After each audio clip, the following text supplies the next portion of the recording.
बिस्मिल्लाहिर्रहमानिर्रहीम। अस्सलाम वालेकुम dear students, I hope you all are fine. Previous lecture में हम लोगों ने चैप्टर नंबर 6 का टॉपिक डिस्कस किया था, सोडियम और क्लोराइड कैसे, सोडियम क्लोराइड कैसे फॉर्म्ड होता है, यानी नमक किस तरह से बनता है।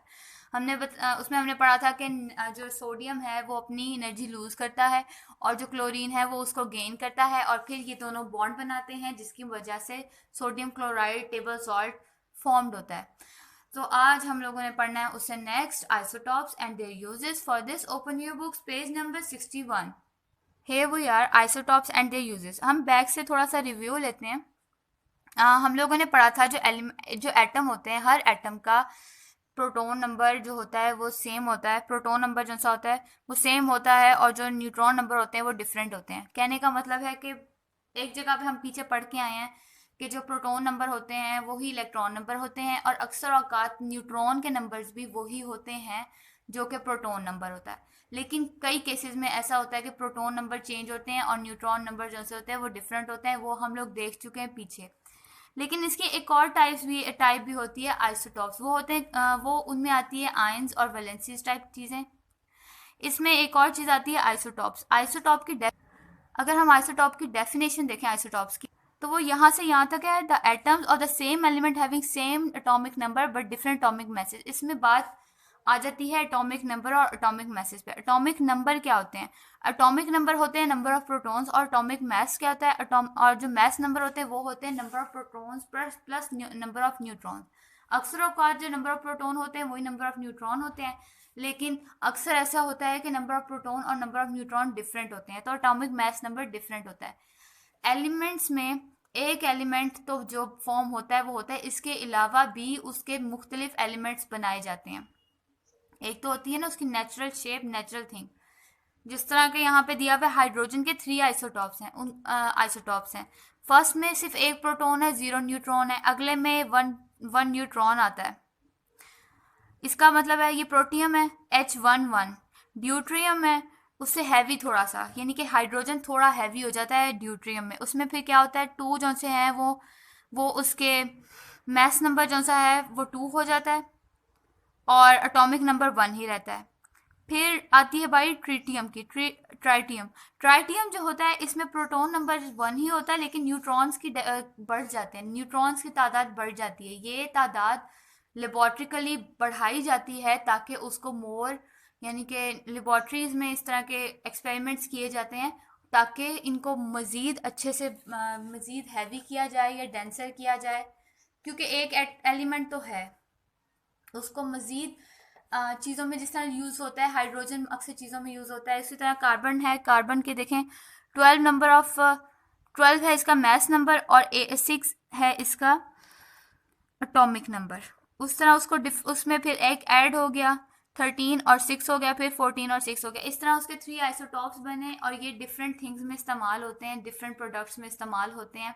जो कार्बन, उसके कार्बन डाइऑक्साइड या जो भी चीज़ डिफरेंट प्रोडक्ट्स में ये एलिमेंट्स इस्तेमाल होते हैं, उनको लेबॉर्ट्रिकली उनमें एडिशंस करके न्यूट्रॉन या प्रोटॉन की, उनको मज़ीद उनकी यानी कि थोड़ी सी प्रॉपर्टी और नेचर को चेंज किया जाता है ताकि उसको इस्तेमाल में लाया जा सके और वो अच्छे से इस्तेमाल की जा सके। ये था इसका एक टोटल कॉन्सेप्ट। ठीक है जी, आप लोगों ने इसे रीड आउट करना है। इंशाल्लाह हम आगे नेक्स्ट पढ़ेंगे कल। अपना ख्याल रखिएगा। अल्लाह हाफिज़। बिस्मिल्लाहिर्रहमानिर्रहीम। अस्सलाम वालेकुम 7th क्लास। उम्मीद है बेटा आप सब खैरियत से होंगे। जी बेटा हम पढ़ रहे हैं उर्दू, और उर्दू में आज हम पढ़ेंगे। जी बेटा आज हमने करनी है सरगर्मी नंबर 5। इन अल्फाज के मुतजाद लिखें। मनफी, मस्बत, बदगुमानी, खुशगुमानी, खुशगवार, नाखुशगवार, अमन, जंग, गोरा, काला, अमीर, गरीब, मुहज़्ज़ब, गैर मुहज़्ज़ब। नेक्स्ट है, इस सबक के अहम नुकात को जहन में रखते हुए खुलासा लिखें। जी बेटा ये आपने लिखना है खुलासा। ये आपकी क्रिएटिव राइटिंग टॉपिक है, आपने ये खुलासा खुद से लिखना है। आपने इस चैप्टर की रीडिंग की हुई है, मैं आपको वैसे भी थोड़ा सा दोबारा गाइड कर देती हूँ कि आपने इस खुलासे में लिखना क्या। खुलासा क्या होता है कि आपने जो पूरे चैप्टर में पढ़ा है उसको थोड़ा सा मुख्तसर करके आपने अपने अल्फाज में उसे बयान करना होता है। जी बेटा, आपने मैंने जैसे करना है, पहले सबक का नाम, अदाब मुआशरत, फिर उन्वान क्या है हमारा, खुलासा। खुलासे में आप क्या लिखेंगे कि आपने चैप्टर में पढ़ा है कि हमें माशरे में कैसे रहना चाहिए, माशरे के रहने के तौर तरीके कैसे हों, घर हों, बाज़ार हों, बाहर हों, कहीं भी हों, तो हमें अदाब के साथ माशरती अदाब का ख्याल रखना चाहिए। कोई भी किसी भी मज़हब से ताल्लुक़ रखता हो, किसी भी रंग नस्ल से ताल्लुक़ रखता हो, अमीर हो, गरीब हो, गोरा हो या काला हो, जैसा भी हो, हमें उसके साथ एहतराम से पेश आना चाहिए। माशरे में हमेशा सबको सच्चाई से काम लेना चाहिए, झूठ बोलने से बचा जाना चाहिए, हमेशा दूसरों के लिए आसानियाँ पैदा करनी चाहिए और मस्बत सोच रखनी चाहिए और अपने हमसायों का भी ख्याल रखना चाहिए। और इसमें सबसे ज़्यादा अहम हमने क्या पढ़ा है कि हमें सलाम को आम करना चाहिए, इस्लाम में पहल करनी चाहिए। ठीक है बेटा, आपने ये जो खुलासा है ये अपनी नोटबुक्स के ऊपर राइट करना है और डेट और डे मेंशन करके, और जब आप लोग स्कूल में नोटबुक्स भेजेंगे तब मैं ये लाजमी चेक करूँगी। तब तक के लिए अपना ख्याल रखिएगा। फ़ी अमानिल्लाह, अल्लाह हाफिज़। बिस्मिल्लाहिर्रहमानिर्रहीम। अस्सलामु अलैकुम dear students, I hope you all will be fine, safe and sound at your homes. आज हम एक्सरसाइज 2.3 का क्वेश्चन नंबर 2 सॉल्व करेंगे। इसमें हमारे पास स्टेटमेंट क्या दी हुई है, arrange the following numbers into descending order. तो जो हमारे पास रैशनल वैल्यूज़ दी हुई हैं इनको हमने क्या करना है, डिसेंडिंग ऑर्डर में कन्वर्ट करना है। सबसे पहले हमारे पास क्वेश्चन की जो वैल्यूज़ हैं 1/2, 2/3, 8/9। तो अब हम सबसे पहले क्या करेंगे, इन तीनों वैल्यूज़ के डिनोमिनेटर सेम करेंगे। डिनोमिनेटर सेम करने के लिए हम इन तीनों वैल्यूज़ को किसी ऐसी नंबर से मल्टीप्लाई करेंगे। तो अब इसमें जो है, अब इसमें सबसे पहले हमारे पास क्या वैल्यू दी हुई है, 2 को हम किसी ऐसे नंबर से मल्टीप्लाई करेंगे और 3 को और 9 को हम किसी ऐसे नंबर से मल्टीप्लाई करेंगे कि ये इनके डिनोमिनेटर सेम हो जाए। तो 2 को मल्टीप्लाई किया हमने 9 से और 9 2 द क्या हो गया 18। यही जो 9 है इसको हमने इसके न्यूमरेटर से मल्टीप्लाई किया तो 9 1 द 9 आ गया। अब नेक्स्ट जो है 3 को 6 से मल्टीप्लाई किया, 6 3 द 18 और यही 6 जो है हमने इसके न्यूमरेटर में मल्टीप्लाई किया, 6 2 द 12 और इसी तरह 9 को 2 से मल्टीप्लाई किया, 9 2 द 18, सबके डिनोमिनेटर सेम हो गए। अब यही 2 जो है हम इसके न्यूमरेटर में मल्टीप्लाई कर देंगे तो 8 2 द क्या हो जाएगा 16। डिनोमिनेटर सेम है। अब न्यूमरेटर के अकॉर्डिंग जो है हम इसको अरेंज करेंगे। तो डिसेंडिंग ऑर्डर में क्या होता है कि सबसे बड़ी वैल्यू हमारे पास सबसे पहले और उसी तरह जो है अब लेस वैल्यूज़ की तरफ जो है मूव करते हैं। तो अब सबसे पहले हमारे पास ग्रेटर वैल्यू क्या है 16, तो 16/18। सेकेंड वैल्यू हमारे पास क्या है, लेस वैल्यू जो है 16 से है वो क्या है 12/18। इसी तरह सबसे जो लोएस्ट वैल्यू वो क्या है 9/18। तो 9/18 जो है ये हमने लास्ट में राइट कर दिया। तो ये हमारे पास क्या है जी, अरेंज्ड है। अब आपने करना ये है कि क्वेश्चन नंबर 2 के जो रिमेनिंग पार्ट हैं वो एज अ होमवर्क करने हैं। अल्लाह पाक आप सबके लिए आसानियाँ पैदा फरमाए। फ़ी अमानिल्लाह। Assalamu alaikum warahmatullahi wabarakatuh. How are you dear students? Hope you all are fine and safe in your homes. Let us start our period of English. Open your books. Today our topic is vocabulary, in which we discuss about synonyms and antonyms.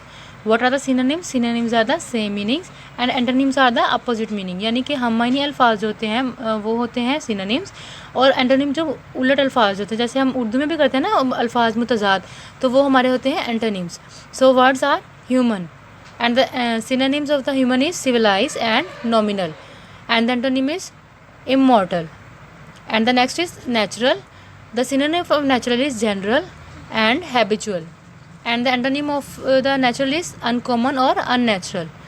इन दोनों में से आप कोई भी कर सकते हैं. The next is tasty. Tasty synonyms of tasty is yummy and sapid, and the antonym is tasteless.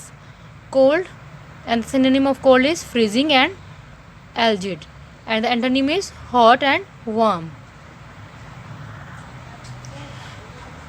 Part B is match the meanings correctly as in example. हमने क्या करना है, मैच द मीनिंग, इनके मीनिंग के साथ हमने match करके fill in the blank को फिल करना है. The first is elevation means height from the sea level.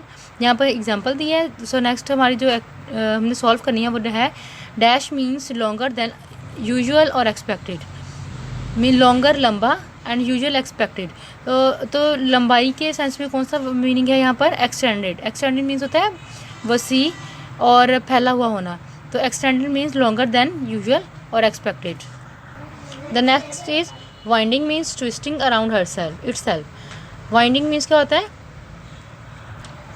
बल खाती हुई, means twisting around itself. And the next is लेयर। लेयर means time spend in doing something that you enjoy, यानी वो काम जो हम फारिग वक्त में करते हैं, हम इन्जॉय उसको हम लुत्फ़अंदोज़ होते हैं, तो वो क्या होता है? उस किस सेंस में आ रहा है? लेयर। लेयर means time spend in doing something that you enjoy.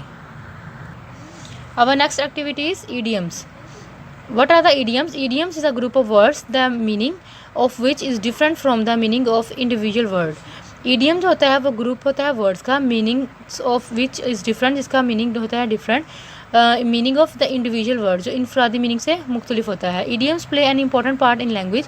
Idioms जो होते हैं इसको उर्दू में मुहावरे कहा जाता है। मुहावरे जो होते हैं अहम किरदार अदा करते हैं, एक इंपॉर्टेंट पार्ट है लैंग्वेज में, ज़ुबान में। Many verbs when followed by the preposition, बहुत सारे वर्ड्स में जब हम वर्ब्स के साथ वर्ड्स में हम प्रपोजिशन के साथ एडवर्ब का जो यूज़ करते हैं तो वो इडियम के सेंस देते हैं, like break down, cast away, come by etcetera. Far and wide is an idiom. Far and wide is a idiom है यूज इन द लेसन, जो कि हमारे लेसन में यूज़ भी हुआ है। इट मीन्स एवरीवेयर, जिसका मतलब होता है हर जगह। We use idiom in sentence to convey the meaning forcefully, यानी कि हम सेंटेंस में ज़ोर देने के लिए भी इडियम का इस्तेमाल करते हैं। And the activity is identify the idioms use in the lesson sentences and right there meanings. अब हमने इडियम्स जो हमें दिए गए हैं उनको रीड आउट करना है और उनके मीनिंग बताने हैं। The first is he does not know English at all. At all जो यहाँ पर इडियम यूज़ हुआ है जिसका मतलब होता है बिल्कुल, तो इसको हमने राइट करेंगे इसका मीनिंग बिल्कुल। The villagers raised a hue and cry to see the thief. Hue and cry होता है चीखो पुकार, ठीक है, ये हमारा इडियम यूज़ हुआ है जिसका मीनिंग है चीखो पुकार। Next is he turn down my proposal. तो टर्न डाउन मीन्स रद्द कर देना। He left the place bag and baggage. Four is he left the place bag and baggage. Bag and baggage का मतलब क्या होता है? बोरिया बिस्तर समेत। And the last is there is no such hard and soft rule in this matter. Hard and soft का होता है वाज़े और सख्त। हालांकि देखें हार्ड का अपना मीनिंग होता है, फास्ट का अपना मीनिंग होता है। जब इनको इडियम के साथ हम यूज़ करते हैं प्रपोजिशन को और एडवर्ब को, तो फिर क्या होता है हमारा वो इडियम के सेंस देता है। तो उसका मीन्स क्या होगा? हार्ड एंड सॉफ्ट, वाज़े और सख्त। सो स्टूडेंट्स आपने इनको अपने बुक के ऊपर फिल करना है और इनको लर्न भी करना है। Our period is over. फी अमानिल्लाह स्टूडेंट्स।